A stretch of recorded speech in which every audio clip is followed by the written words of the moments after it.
Tú eres el Rey lleno de infinito poder. Tú eres el Rey todopoderoso. Estamos aquí para celebrarlo, para levantarte un trono en medio de las naciones. Vamos ahí.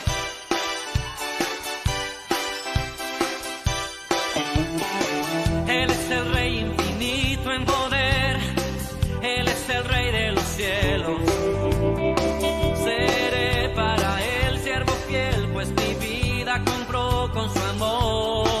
Él es el Rey, lo confiesa mi ser. Él es el Rey de los siglos.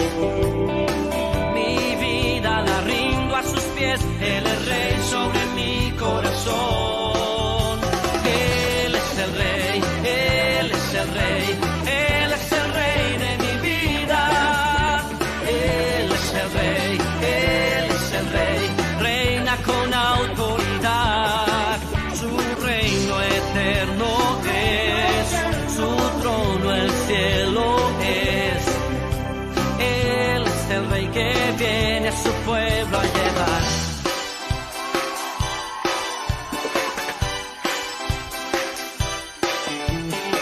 Él es el Rey infinito en poder.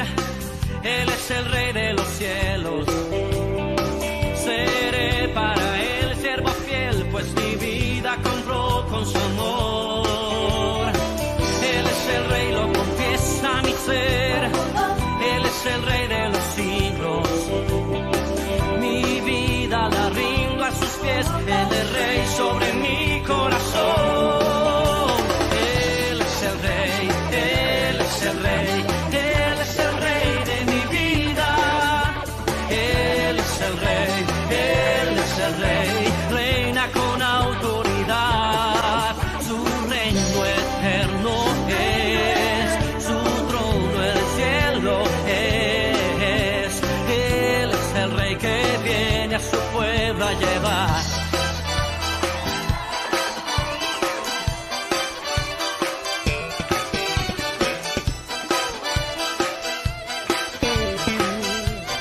Y una vez más, Él es el Rey. Él es el Rey, Él es el Rey. Él es el Rey de mi vida. Él es el Rey, Él es el Rey. Reina con autoridad. Su reino eterno es.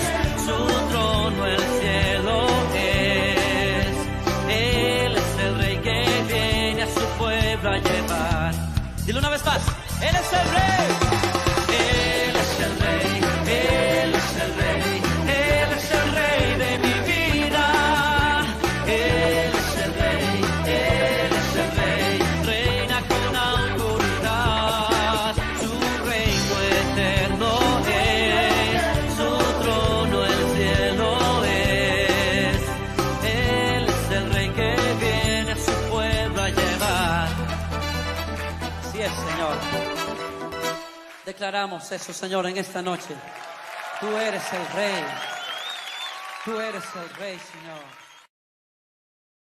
También te pido por la palabra, que el estudio que se está exponiendo, Padre, sigue tú, Señor, hablando a nuestras vidas, mostrándonos tus principios, abriendo nuestro entendimiento para que podamos, Señor, nosotros caminar en esos caminos rectos. Como dice tu palabra, Señor, los caminos de Jehová son rectos. Por ellos andarán los justos, mas los impíos van a caer en ellos, Señor.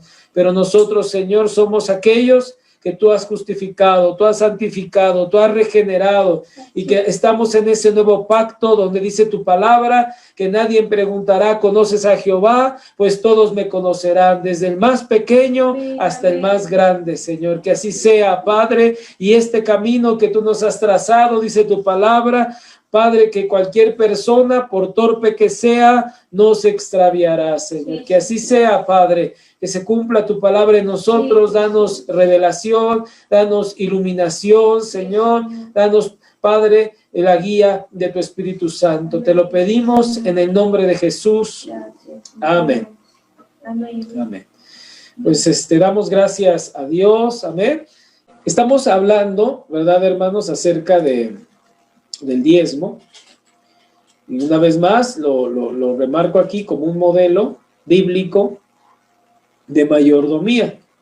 Para los que estamos ya en el Señor, sabemos que mayordomía es esa administración sabia de las cosas que Dios nos da y que un día todos le vamos a dar cuentas al Señor. Amén.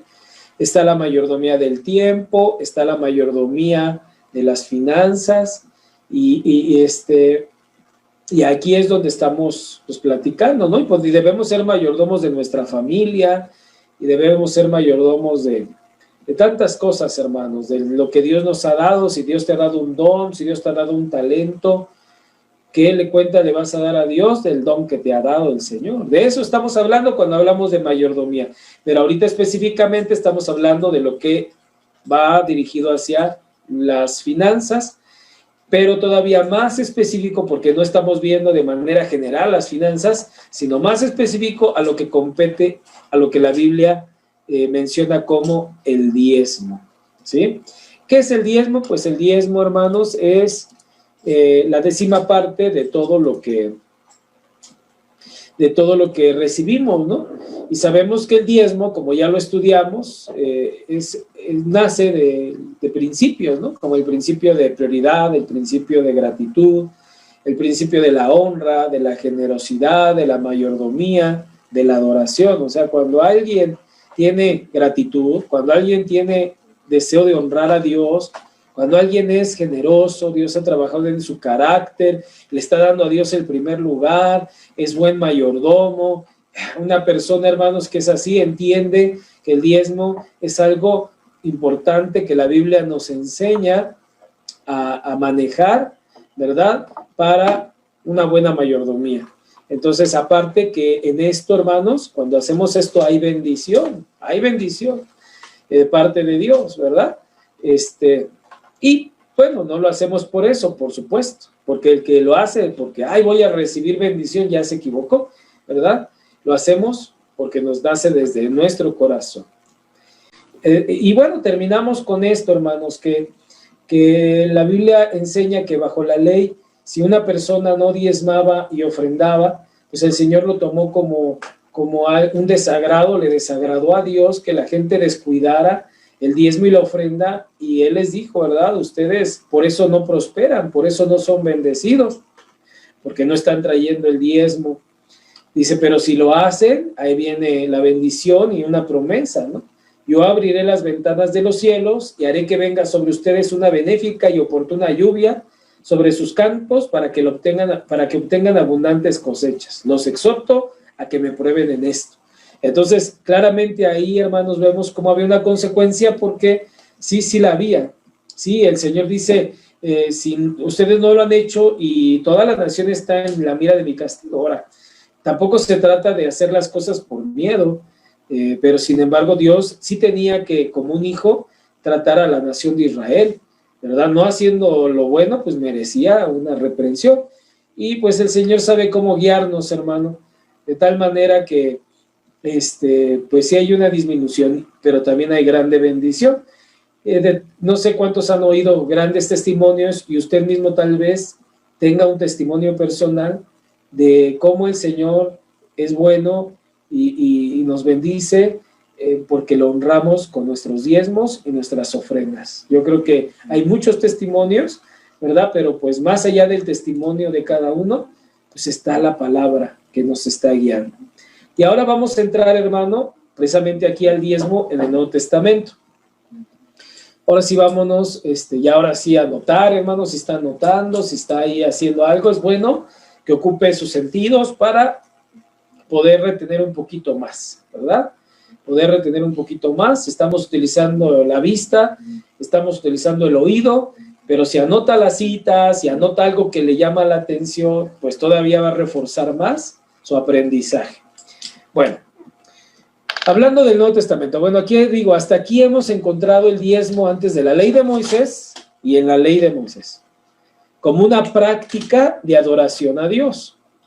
Antes de la ley no fue un impuesto y no fue impuesto. En la ley lo vemos sí ya como una obligación.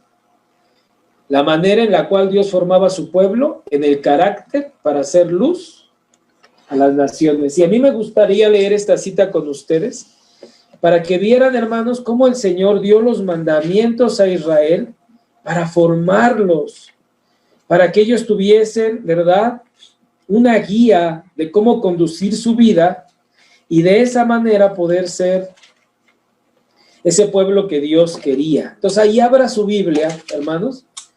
Lo estoy viendo si abre o no su Biblia, hermanos. Sí lo veo. Deuteronomio 4, del 1 al 8.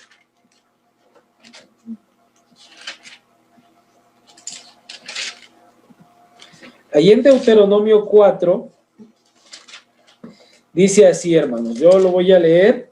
Dice, ahora pues, oh Israel, oye los estatutos y decretos que yo os enseño para que los ejecutéis y viváis y entréis y poseáis la tierra que Jehová el Dios de vuestros padres os da.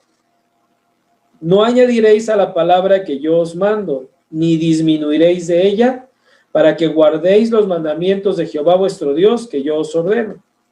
Vuestros ojos vieron lo que hizo Jehová con motivo de Baal Peor, que a todo hombre que fue en pos de Baal Peor, destruyó Jehová tu Dios de en medio de ti. Mas vosotros que seguisteis a Jehová, vuestro Dios, todos estáis vivos hoy. Mirad, yo os he enseñado estatutos y decretos, como Jehová mi Dios me mandó, para que hagáis así en medio de la tierra en la cual entráis para tomar posesión de ella. Guardadlos, pues, y ponedlos por obra, porque esta es vuestra sabiduría y vuestra inteligencia ante los ojos de los pueblos, los cuales oirán todos estos estatutos y dirán, ciertamente pueblo sabio y entendido, nación grande es esta. Porque ¿qué nación grande hay que tenga dioses tan cercanos a ellos como lo está Jehová nuestro Dios en todo cuanto le pedimos? ¿Y qué nación grande hay que tenga estatutos y juicios justos como es toda esta ley que yo pongo hoy delante de vosotros? ¿Se da cuenta, hermanos? Tremendo lo que dice el versículo 6, ¿no? Que los mandamientos, los estatutos son nuestra sabiduría, son nuestra inteligencia, y los pueblos se van a asombrar cuando tú guíes tu vida conforme a los mandamientos de Dios. La gente se va a asombrar porque eso era lo que aquí decía del pueblo de Israel, cuanto más de la iglesia, hermano. Entonces, ahí está, hermanos, ¿por qué Dios le dio el diezmo? Porque pues iba a ser algo grande en esta nación. Ese era su plan, ¿ya? Si la nación se desvió y sabemos que rechazó y el gobierno de Dios, pues qué triste, ¿verdad? La teocracia la rechazó. Pero bueno, ya en el Nuevo Testamento, hablando específicamente del diezmo, solo encontramos 3 referencias al diezmo. Una de ellas, hermano, dando alusión al diezmo de Abraham. ¿Se acuerda del diezmo de Abraham? Eso está en Hebreos 7. Ahí abra su Biblia en Hebreos 7, hermanos.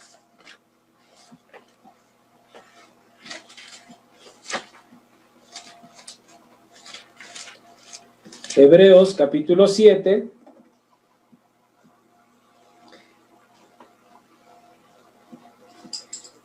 Dice así, verso 1, voy a leer desde el verso 1. Porque este Melquisedec, rey de Salem, sacerdote del Dios Altísimo, que salió a recibir a Abraham, que volvía de la derrota de los reyes, y le bendijo, a quien asimismo dio a Abraham los diezmos de todo, cuyo nombre significa primeramente rey de justicia y también rey de Salem, esto es, rey de paz, sin padre, sin madre, sin genealogía, que ni tiene principio de días, ni fin de vida, sino hecho semejante al Hijo de Dios, permanece sacerdote para siempre. Considerad pues cuán grande era este, a quien aún Abraham, el patriarca, dio diezmos del botín. Aquí cabe rescatar, hermanos, por qué Abraham dio los diezmos, porque reconoció quién era Melquisedec. ¿Quién era Melquisedec? Un sacerdote de Dios, un siervo de Dios. Lo reconoció y diezmó. Allí es importante rescatar. Ciertamente, dice el verso 5, los que de entre los hijos de Leví reciben el sacerdocio tienen mandamiento de tomar del pueblo los diezmos según la ley, es decir, de sus hermanos, aunque estos también hayan salido de los lomos de Abraham. Pero aquel cuya genealogía no es contada de entre ellos, tomó de Abraham los diezmos y bendijo al que tenía las promesas. Y sin discusión alguna, el menor es bendecido por el mayor. Y aquí dice, ciertamente reciben los diezmos hombres mortales, pero allí uno de quien se da testimonio de que vive. Y por decirlo así, en Abraham pagó el diezmo también Leví, que recibe los diezmos. Porque aunque estaba en los lomos de su padre cuando Melquisedec le salió al encuentro. Bueno, entonces, hermano, aquí encontramos la referencia del diezmo, una de las 3 referencias del diezmo del Nuevo Testamento, en donde el autor de Hebreos, ¿verdad?, está manejando cómo Jesús es sumo sacerdote según el orden de Melquisedec. Básicamente está hablando de ese comparativo, pero vea, hermano, lo interesante de que es que maneja los diezmos como una situación de honra para los que sirven, o el que sirve al Señor.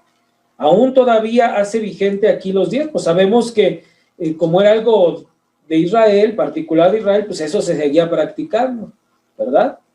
Pero esta es la primera referencia, hermanos, o una de las 3 referencias, no la primera, pero una de las 3, que habla del diezmo. Quise manejarla como la primera, porque así en ese orden también nosotros lo estudiamos en el Antiguo Testamento. Las otras 2 referencias, hermanos, una la encontramos en Mateo 23:23. Vamos ahí a Mateo 23:23.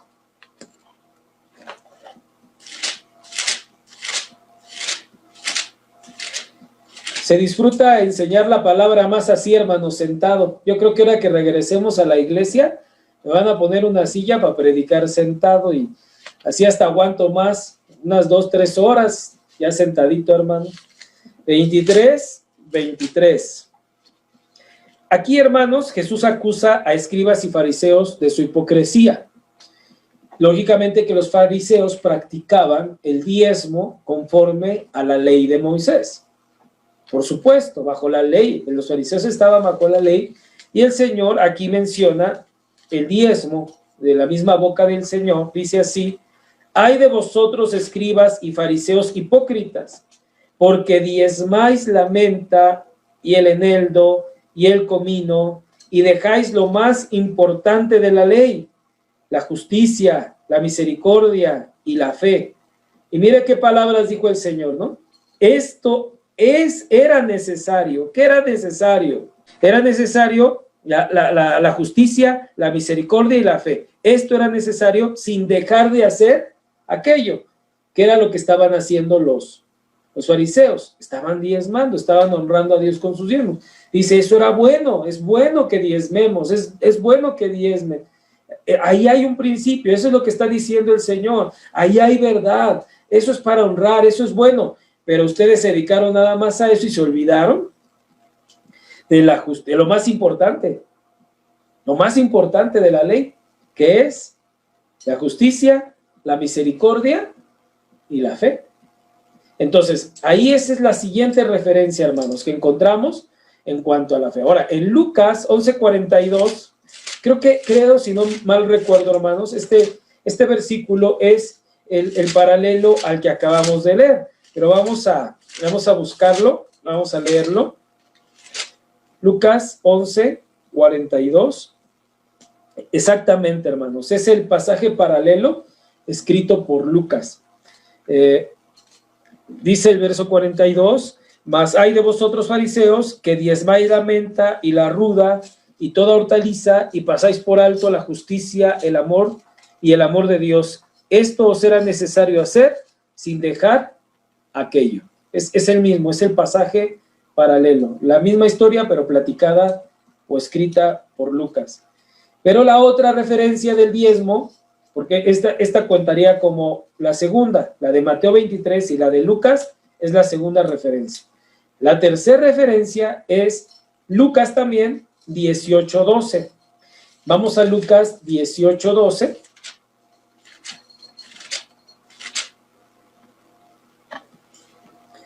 Aquí, hermanos, Jesús está contando una parábola. Está contando la parábola del fariseo y el publicano, ¿no? Siendo que el publicano, ¿verdad? Ahí habla de que diezmaba de todo lo que tenía, ¿no?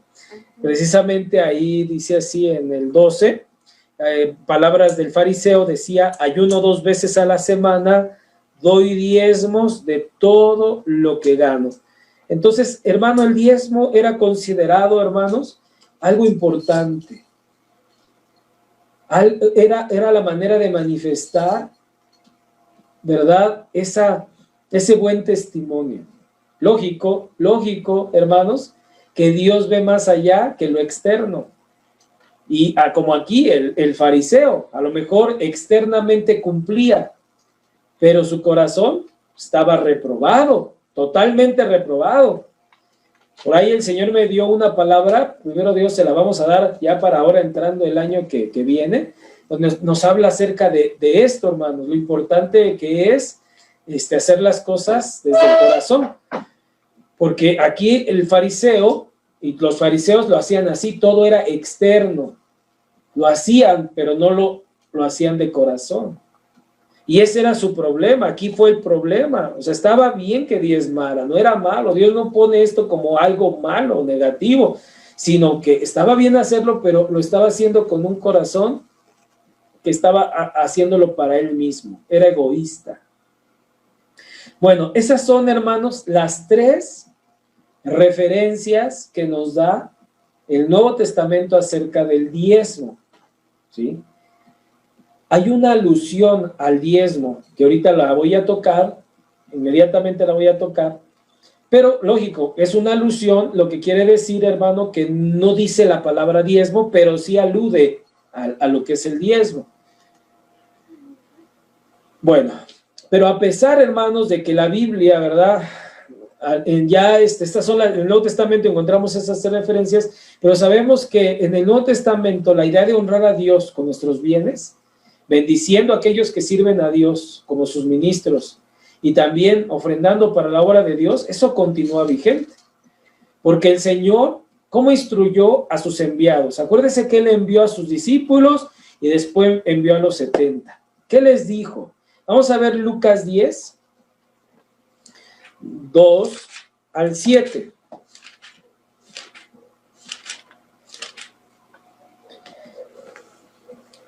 Aquí es la misión de los 70. En este caso, los 70 son 70 discípulos del Señor, que les dijo así el Señor, dice, y les decía, la mies a la verdad es mucha, mas los obreros pocos. Por tanto, rogad al Señor de la mies que envíe obreros a su mies. Está hablando de obreros. Y he aquí yo os envío como corderos en medio de lobos. No llevéis bolsa, ni alforja, ni calzado, y a nadie saludéis por el camino. ¿Por qué razón el Señor dice no llevéis bolsa, ni alforja, ni calzado? Por lo regular, cualquier persona que hacía un viaje se preparaba para el viaje, llevando una bolsa para guardar ciertas cosas, ¿verdad? Una alforja, calzado, doble calzado llevaban. O sea, no quería, el Señor dice aquí váyanse descalzos, ¿no? No, sino habla acerca de ese calzado doble que se llevaba para eso. Pero era tal la urgencia que tenía el Señor de que ya los campos estaban listos, que se tenía que recoger una cosecha. Era tanta la urgencia que ustedes tienen que ir ligeros. No se lleven nada porque tienen que ir a cumplir una tarea que es urgente y por lo tanto tienen que ir ligeros. Y dice, en cualquier casa donde entréis, primeramente decid, paz sea a esta casa. Y si hubiera allí algún hijo de paz, vuestra paz reposará sobre él. Y si no, se volverá a vosotros. Qué interesante, hermanos. Me gusta las frases del Señor porque son muy interesantes, ¿no? Que habla acerca del Señor, de una paz que se queda, de una paz que se va con ellos. Está tremendo, hermanos, está tremendo eso. Después lo podremos analizar con calma. Pero dice, y posad en aquella en aquella misma casa, comiendo y bebiendo lo que os den, porque el obrero es digno de su salario. No os paséis de casa en casa. Dice, quise manejarlo hasta este versículo, el 7, porque mire cómo el Señor dice, menciona el mismo, el obrero es digno ¿de qué? De su salario. ¿Cuál era la parte que le tocaba a los levitas y al sacerdocio? El diezmo, ¿verdad? Aquí el Señor, aunque no menciona como tal el diezmo, sí habla de que se tiene que seguir apoyando a los que ministran y sirven al Señor, ¿verdad? El obrero es digno de su salario. ¿Usted cree que el Señor no tenía en mente cuál era la parte de los que servían al Señor? Por supuesto. Él sabía que era el diezmo. Bueno, no lo dice como tal, no dice den el diezmo, no dice den el 10%, pero sí habla de un salario, de una parte importante, de un pago, porque al final eso es lo que quiere decir salario, pago, recompensa, ¿verdad? Remuneración.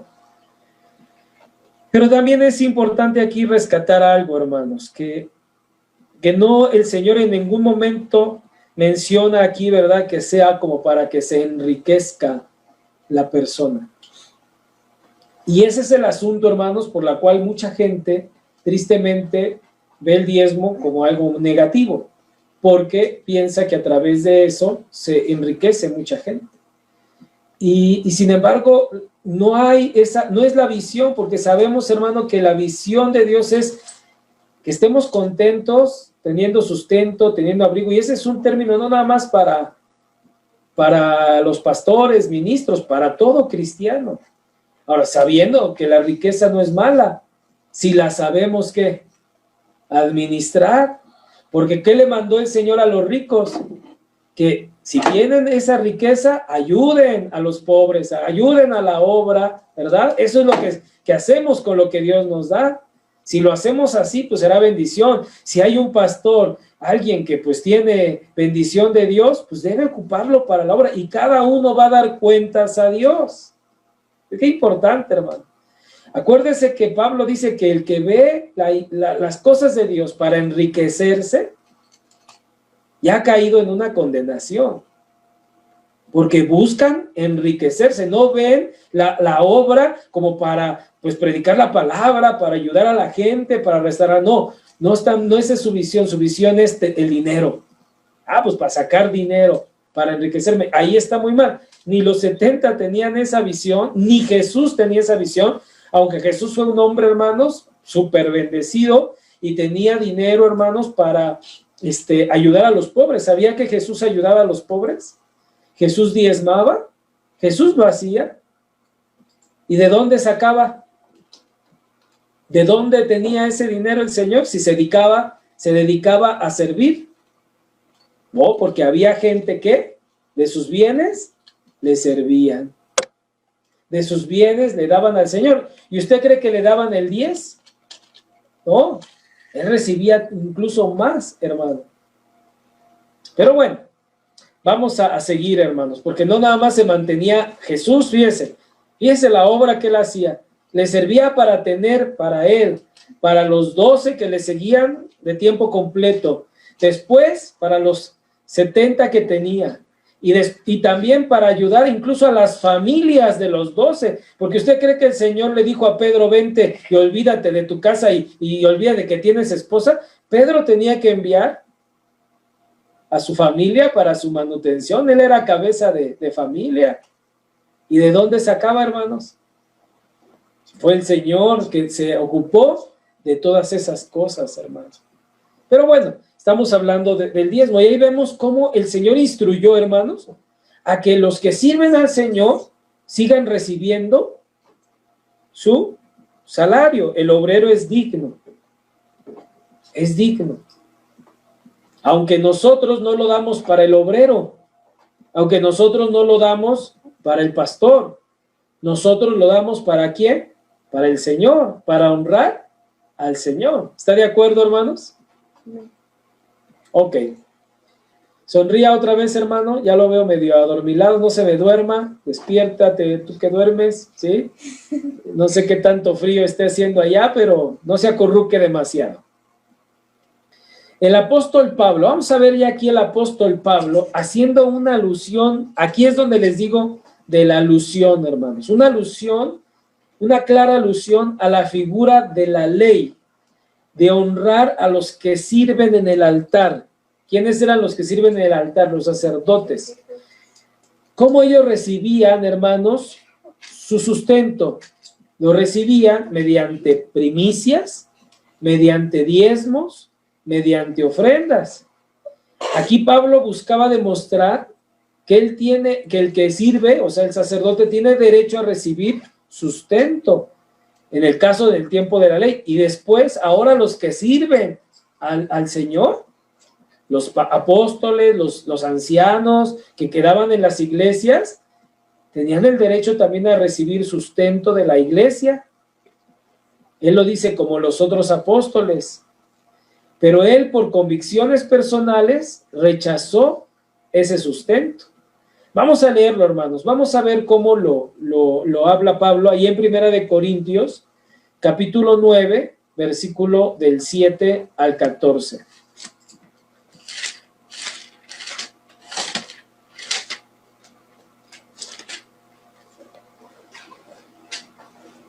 Primera de Corintios 9, del 7 al 14. Dice así.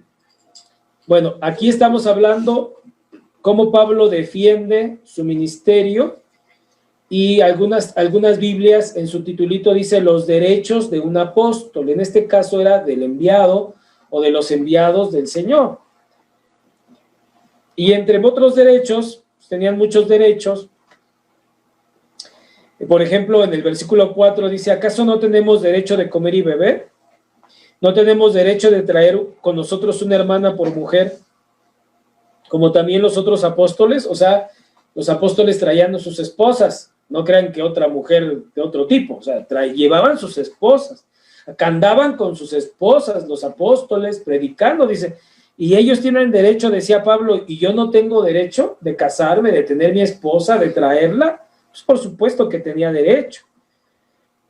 Dice así, y los hermanos del Señor y Cefas, como también los otros apóstoles y los hermanos del Señor y Cefas, o solo yo y Bernabé no tenemos derecho de no trabajar.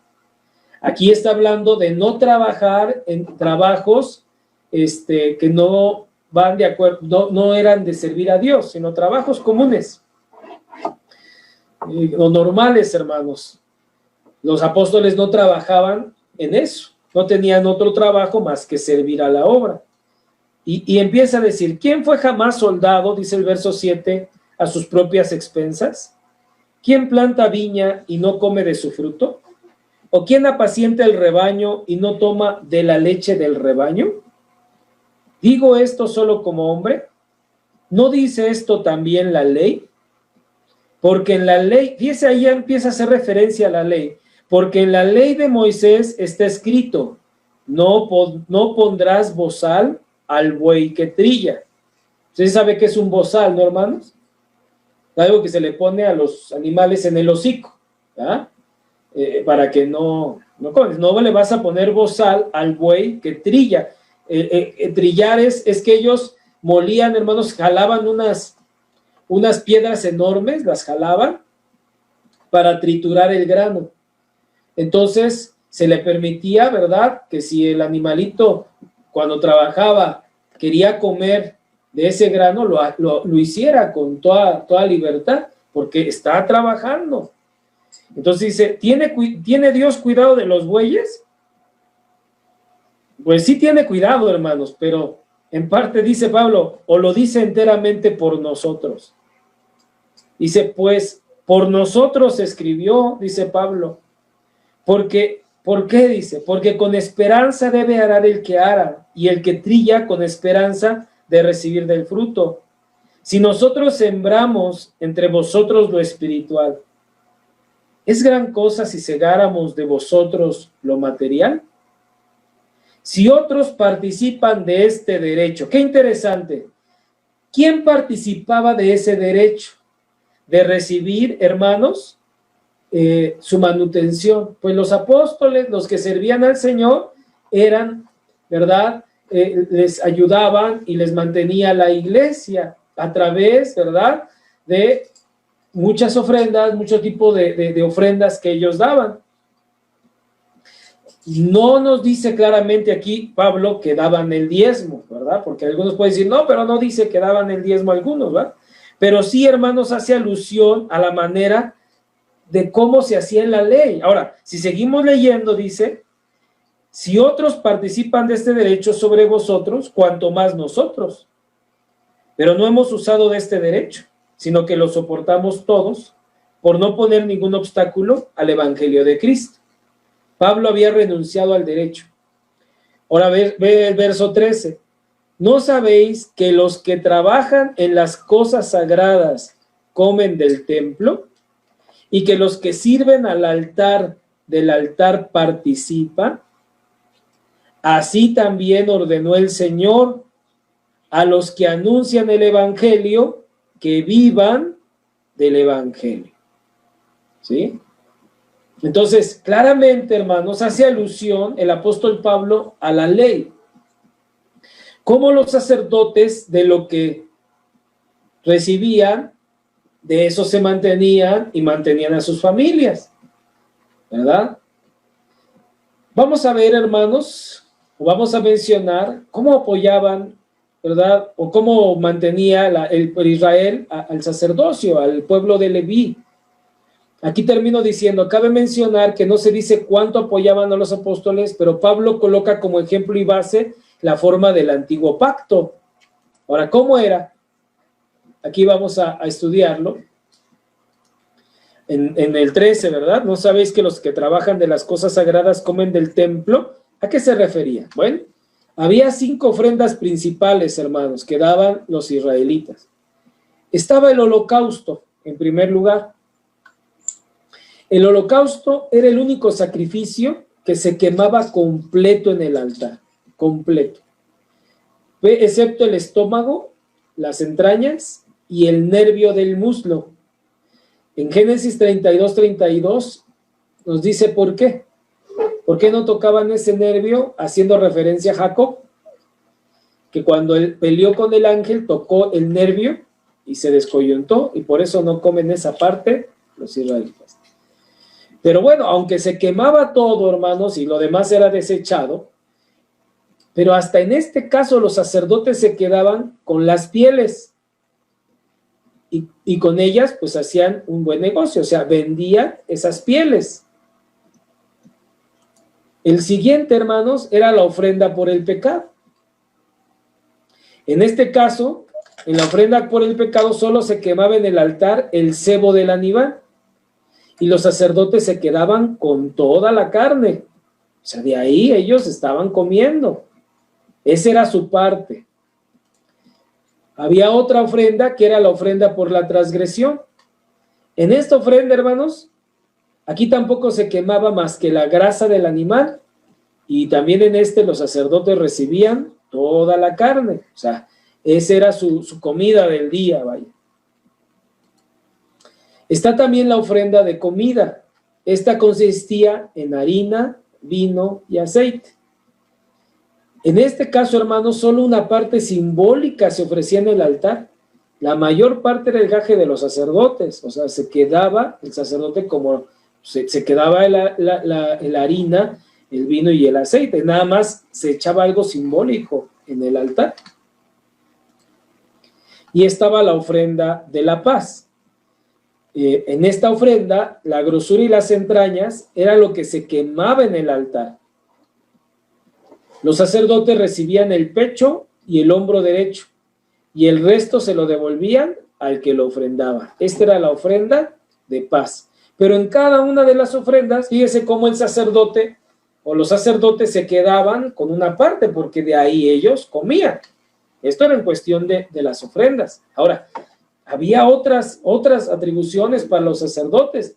Por ejemplo, los sacerdotes recibían las primicias de 7 clases. Recibían las primicias del trigo, de la cebada, de las uvas, de los higos, de las granadas, las aceitunas y la miel. Ellos recibían esas 7 clases de primicias. ¿Para qué? Para ellos, para que ellos se mantuvieran. Estaba lo que se conocía como la teruma. Esta era la ofrenda de los frutos más selectos de cada cultivo. Los sacerdotes tenían derecho a un promedio de la 5ª parte de las cosechas. Ese era su derecho y de ahí se mantenía. Otra manera de mantenerse era a través de los diezmos. O sea, no crea que nada más eran los diezmos en el sacerdocio y ya, no. Era de las ofrendas, era de las primicias, era de los diezmos. Había que darlo todo, ¿verdad? Lo que se puede usar para comida y se cultiva y crece en la tierra. Todo se tenía que diezmar. Ese diezmo pertenecía a los levitas, sí, pero los sacerdotes recibían el diezmo de ese diezmo y de ahí ellos se mantenían. Está otra forma en que Dios mantenía a los levitas y sacerdotes, que era algo que se conocía como la jaya. Esta era la ofrenda del amasado. Si la masa se hacía de trigo, si tú hacías una masita de trigo, cebada, escanda, avena o centeno, cada persona particular tenía que darles a los sacerdotes una 24ª parte, es decir, la 24ª parte, no sé cómo mencionarlo. No era el diezmo, no era el 15, no, era una pequeña parte, pero se les daba.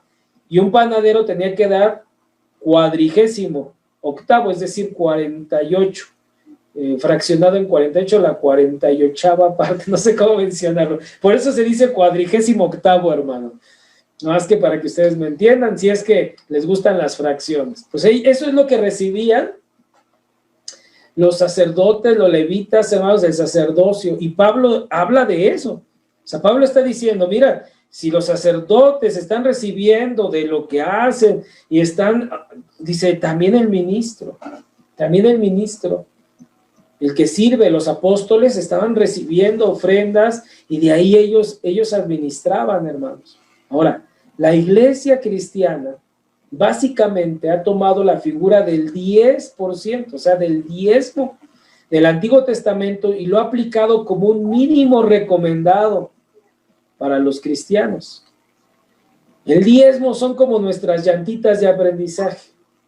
Es una manera de ayudarnos a administrar nuestro dinero para que aprendamos a dar para la obra de Dios. ¿Quieren glorificar a Dios con sus finanzas? Comience por el diezmo, pero no se quede allí como los fariseos. Siempre vaya por más. ¿Cómo? Ayudando al pobre, ofrendas para la iglesia, para los misioneros, como lo hacemos en la iglesia, hermanos. Nunca vemos el diezmo como el máximo, sino como el mínimo. O sea, lo que el Señor le pedía mínimo, ¿verdad? La 10ª parte. Y además, pues, lo vemos desde el Antiguo Testamento. Ahora, debe notarse que Cristo no rechaza el diezmo. Ya lo vimos cuando en sus propias palabras. Pero, sin embargo, ya en el nuevo pacto, hermanos, enseña una nueva referencia. Dar ya no el 10%, sino que le pedía a Dios a sus discípulos, hermanos. Les pedía darlo todo. Darse a ellos mismos, sus mismas vidas, por amor, sin contar el costo. Aquí en Marcos 10, donde nos platica la historia del joven rico, acuérdese que le dijo el Señor al joven rico, vende todo y dalo a los pobres, para que no me lo des a mí, no pienses que me quiero enriquecer contigo, dáselo a los pobres, ven y sígueme. Es Lucas 18, hermanos. Lucas 18.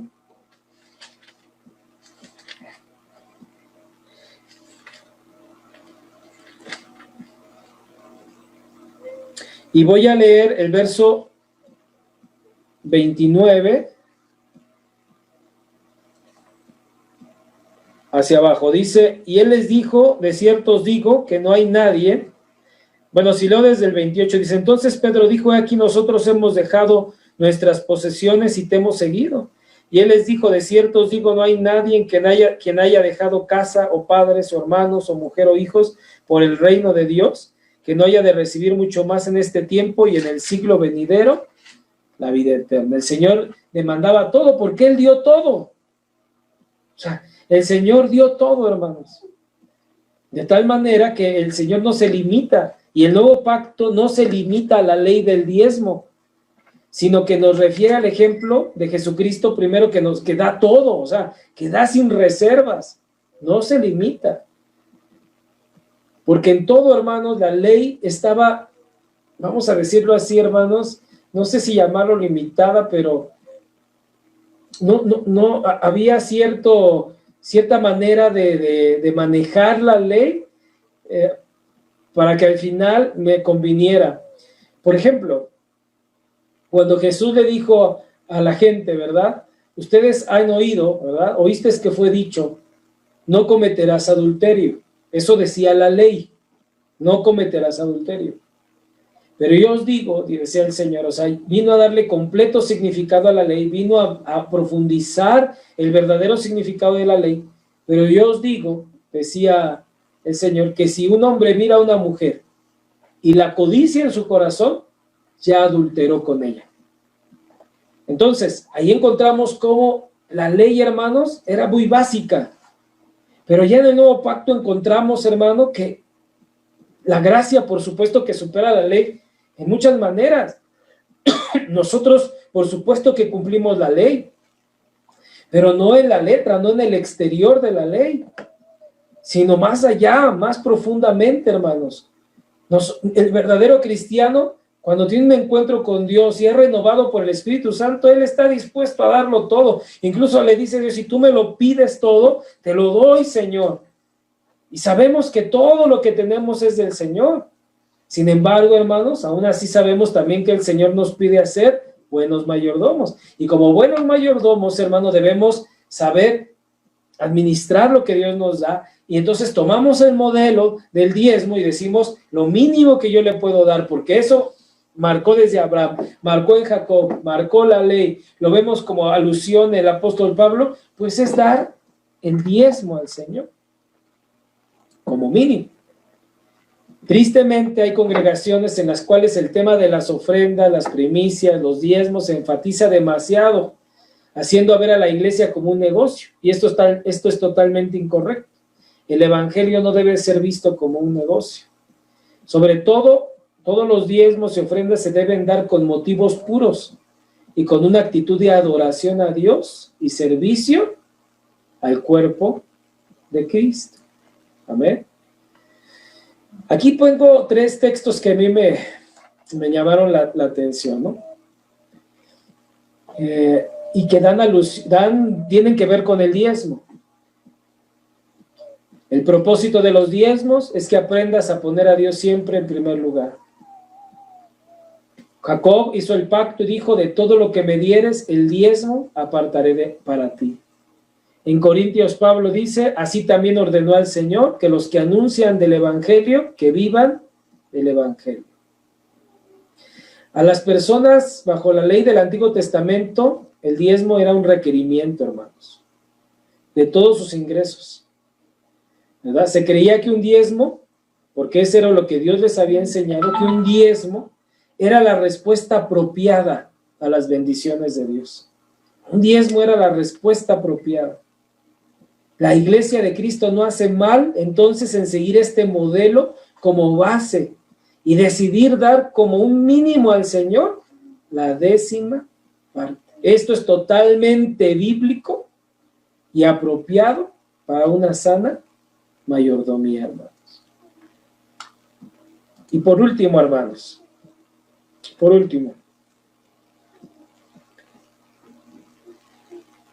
aquí voy a decir algo más, ¿verdad? En el Antiguo Testamento, puse aquí yo, cabe mencionar que si en el Antiguo Testamento existía una consecuencia negativa para aquellos que no ofrendaban, venía una disciplina del Señor y no diezmaban, así como una consecuencia positiva si lo hacía, no será diferente a nosotros, porque precisamente Malaquías dice, porque yo Jehová no cambio. O sea, Dios es inmutable, y aquel que le honra, el Señor le va a bendecir. Y si aquel que dice ser su hijo en esta área, hermanos, tiene un ídolo y no quiere honrar al Señor, pues el Señor también va a tratar con ese hijo rebelde en esa área. De alguna manera lo va a hacer recapacitar. Pero no, hermanos, no es una situación de condenación, no estamos hablando de cielo e infierno, estamos hablando de una disciplina del Señor. Pero si una persona de plano se dice cristiana y no da, hermanos, para el Señor, pues no es ni cristiana. Entonces ahí es lo que debemos entender, ¿verdad? Hacemos preguntas que son a veces muy profundas, hermano. Por ejemplo, si no diezmo, entonces ¿qué? ¿Me voy al infierno? Es que no es así, ya les había comentado al principio, hermano. Si no diezmas, pues es porque tal vez ni siquiera has encontrado a Cristo, porque es del corazón de verdad regenerado, de ese corazón salvo, de ese corazón agradecido, una respuesta natural, el dar para la obra del Señor. Y el diezmo es el mínimo, que se veía como el mínimo que daban para agradar a Dios en esa área. La iglesia, hermanos, por supuesto que puede dar más del 10%, y damos más del 10%, pero sí el 10% lo ocupamos para para el mantenimiento de los que sirven al Señor, buscando que pues se extienda más la obra, y entre más seamos, más ministros, y necesitamos más, hermanos, crecer más en esta área, pero solamente el Señor sabe. Entonces, hermanos, aquí es necesario entender que todo lo que Dios nos da, un día daremos cuenta al Señor. Algunos ven esto como una amenaza o una manera de manipular. Sin embargo, no es así, hermanos. Solamente es enseñar las causas y los efectos de las acciones que realizamos. En Gálatas 6, del 6 al 10, voy a leer esta cita para ir terminando, hermanos. Gálatas 6, del 6 al 10, dice así: el que es enseñado en la palabra, haga partícipe de toda cosa buena al que lo instruye. Aquí está otra vez la idea, hermanos, de que si tú eres enseñado, tú vas a buscar la manera de que el que te instruye esté bien, el que sirve, el que está sirviendo. Dice, haga partícipe de toda cosa buena al que lo instruye. Y fíjese el contexto en el que está, como si estuviera hablando con Malaquías.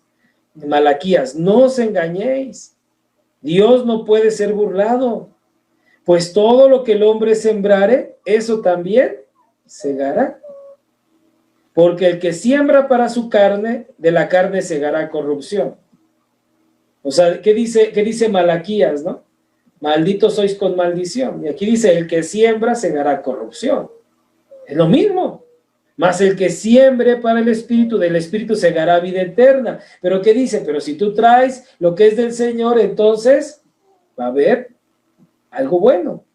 Es simple y sencillamente eso, hermanos. No es amenaza, no es nada. Es entender que somos hijos y que como hijos nuestro Padre nos instruye. Es necesario, hermanos, que entendamos y sigamos adelante. Yo le agradezco a Dios, hermano, porque sé, hermanos, que usted y la mayoría de ustedes sirven al Señor y honran al Señor, pero era necesario dar este tema. Y todavía, ¿verdad? En algún momento seguiremos tocando el tema, porque hay, hermanos, doctrinas por ahí en el internet y en todas partes donde hablan que el diezmo no es bíblico, que el diezmo ya no es, que no es así. Hermanos, muchos lo hacen tristemente porque simplemente no quieren dar. O sea, hay una avaricia, hay algo en su corazón y no quieren. Se les hace algo que no. Necesitamos entender eso y comprender que si lo hacemos para el Señor y no es para nosotros ninguna obligación. No es una imposición, para nosotros es un privilegio hacerlo. Sabemos que eso es lo mínimo que la Biblia nos enseña que debemos dar para el Señor. Así que si usted lo ha hecho, y yo sé, hermano, que ha encontrado bendición. ¿Cuántos pueden decir que han tenido ese testimonio, hermanos? Que cuando honramos a Dios, ahí está, el Señor no nos deja, hay bendición, hay paz, tantas cosas, hermano. Amén. Porque así es. Así que siga adelante, hermanos, más que Si tú le dices es una persona, es que eso yo lo he experimentado, pues no, vamos a la palabra. Y la palabra es clara, hermanos, en cuanto a que es bíblico, es aprobado y es necesario. Amén.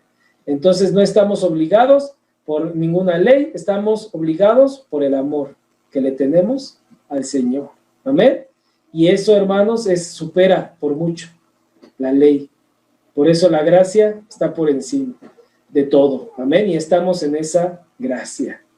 Amén. Y bueno, hermanos, pues con esto, hermanos, ahorita damos por terminado este tema. Y le digo, pues ya habrá otra oportunidad de seguir hablando. De cualquier manera, si tiene dudas, hermano, podemos platicarlas. Vamos a dar un tiempo para eso. A ver.